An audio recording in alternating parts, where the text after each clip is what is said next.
Hey guys, welcome to this Ohio Farmhouse.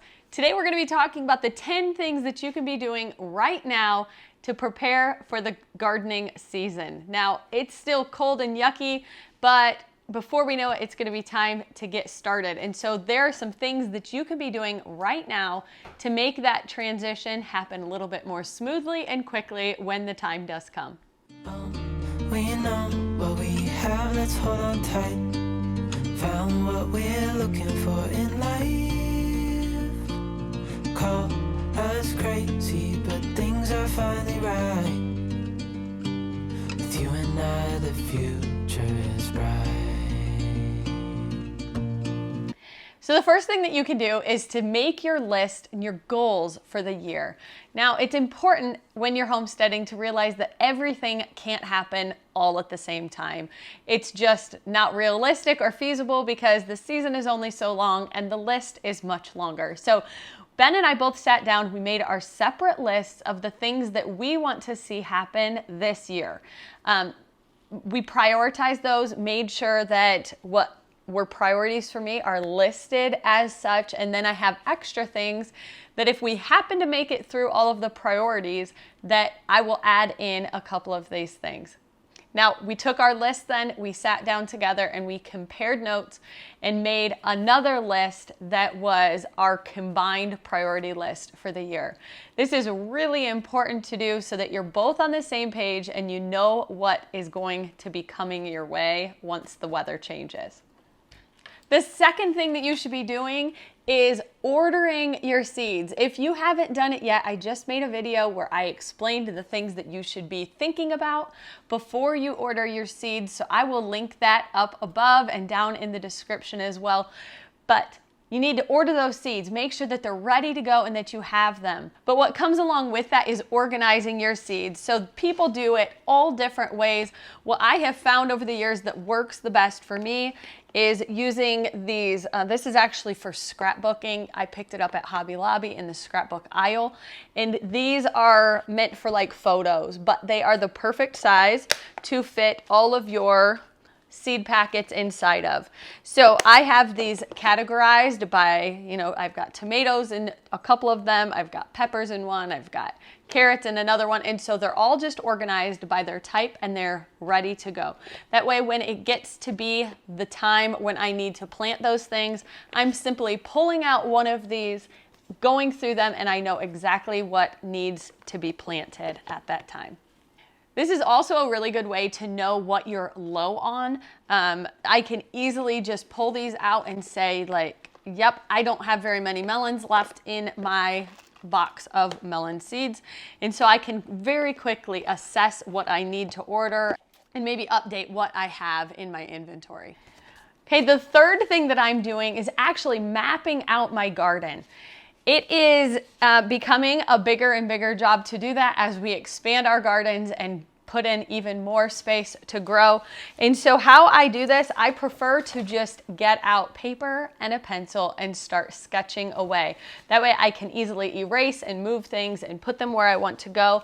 But I basically sketch these out based on which garden space I'm dealing with. So these are my 4 raised beds that I have. This is my main garden. I have my potato garden and my tomato garden. And so those are kind of my 4 main areas that I'm growing at this point in time. And so I really just start mapping this out. It takes a little bit of time and effort because you don't want to plant the same thing typically in the same area where you planted something in the past year. And so what happens is that when you plant the same thing routinely, it just depletes the soil of certain nutrients. And so you want to do some rotational crops, and so moving things into a different spot. And so I just kind of sketch that out, and sometimes I get to the point I'm like, you know what, actually that was where I actually planted that last year, that's not going to work. And so I can move that around. Now these I haven't been great at saving, but I am planning to just put these into a binder of some sort so that come next year, I know exactly what was there. I always tell myself I'm going to remember, and sometimes I do, and other times I'm like, you know what, I don't totally remember where every single thing was located. So this just helps me to kind of keep track of all of that. The The fourth thing that you should be doing is gathering all of your supplies. Now, in addition to the seeds, you need things like soil and seed trays and maybe grow lights. I have a video that I did last year where I show you exactly how to go about setting up grow lights in your whole growing area.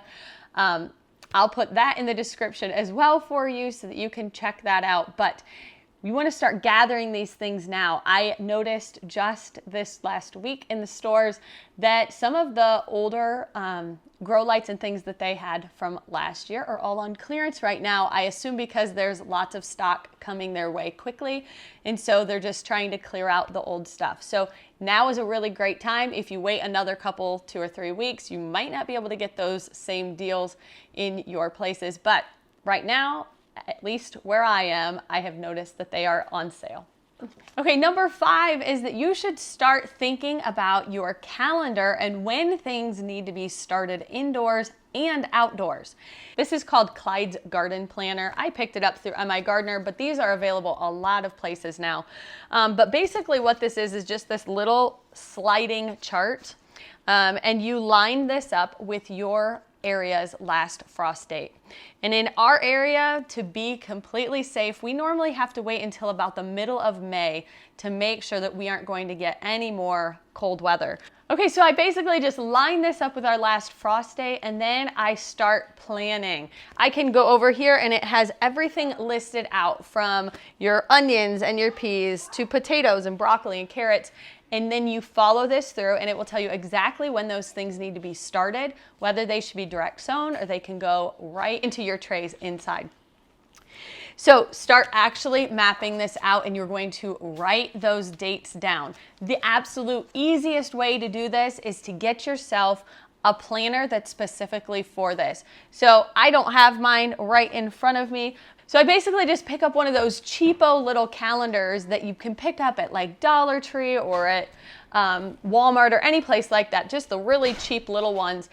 So it's easy to just take a quick glance, open it up, and I can see right away what I need to get planted. I list them out on that date. Now, if I don't plant on that exact date, it's not the end of the world, but I know that that's kind of the goal. Like, it might be Saturday that I need to put, 5 different plants into soil.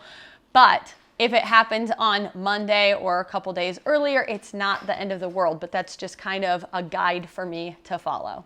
So that definitely is something you should be planning out. Otherwise, you're going to miss the dates. That's what I used to do, is that I had it all up in my head and then I would forget and I'd be like, oh my goodness, I was supposed to plant these things 2 weeks ago and now I'm behind. So it's much easier to just put it all on paper right in front of you so that you can just at a quick glance know where you're at.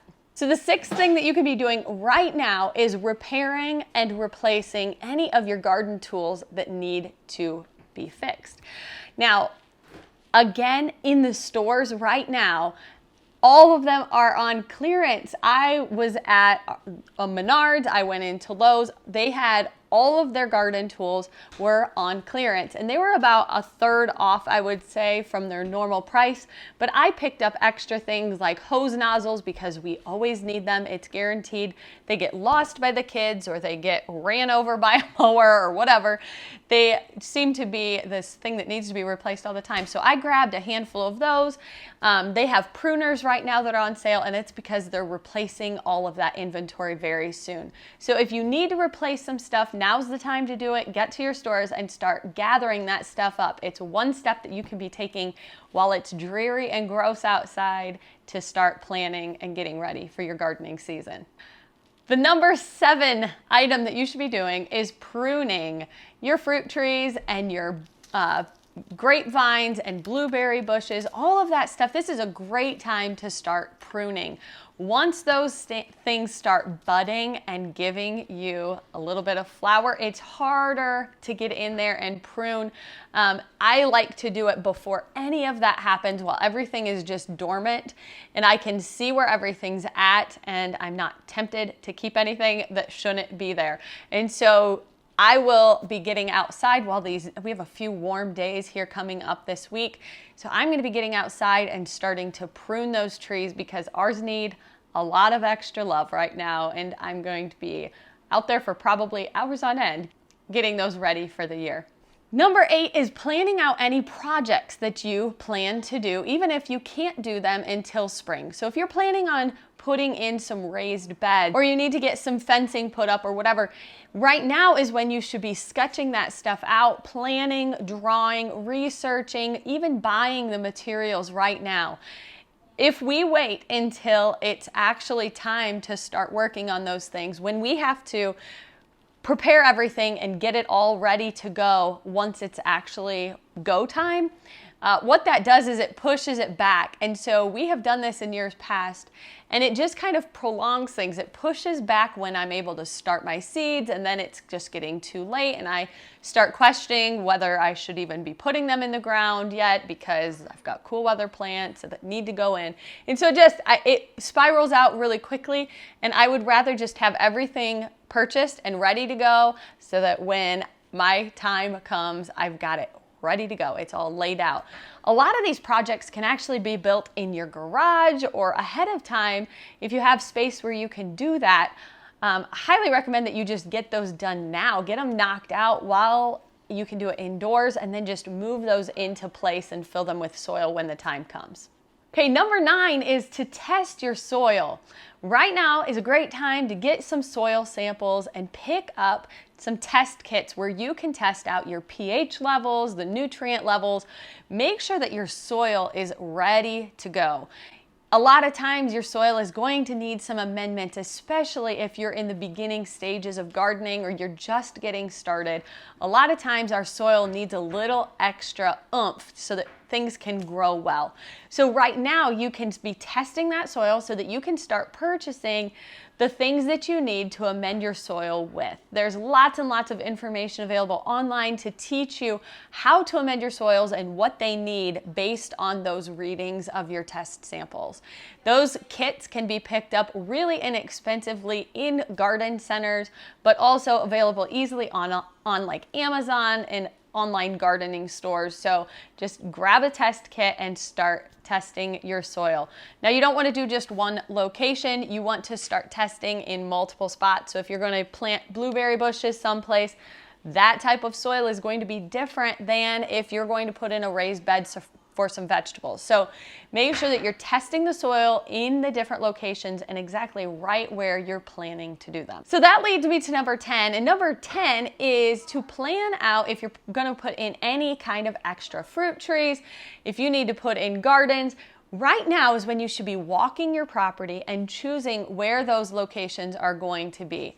You obviously need to choose those a little bit thoughtfully based on how much sunlight they're getting and where they're going to get the most sun during different times of the day. So you want to start plotting that out, walking the property, deciding where you're going to put certain things, and start deciding where you're going to purchase them from. So if you want to get them from a local nursery, you're not going to be able to order those things quite yet, but you might want to start looking online for some reliable sources.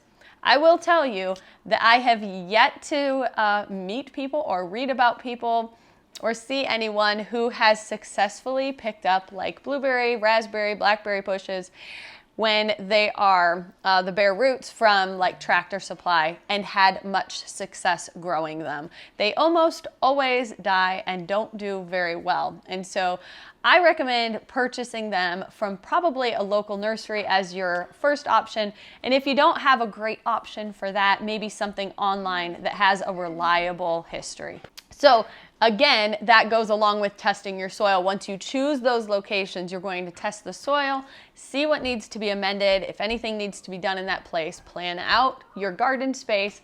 If you're going to be putting any beds in or raised beds that you're going to need to purchase materials for. So just walking the property is really important right now. So just start daydreaming what it could be and where you want things. So don't waste your winter months just sitting around and doing nothing and twiddling your thumbs and waiting for the weather to turn. There's a lot that you can be doing right now to get ready for the upcoming gardening season that will make things transition much better for you when the time does come. So get busy daydreaming and planning and getting all the things laid out and ready. And I can't wait to see you soon when we're ready to start some seeds. I will see you next time on This Ohio Farmhouse.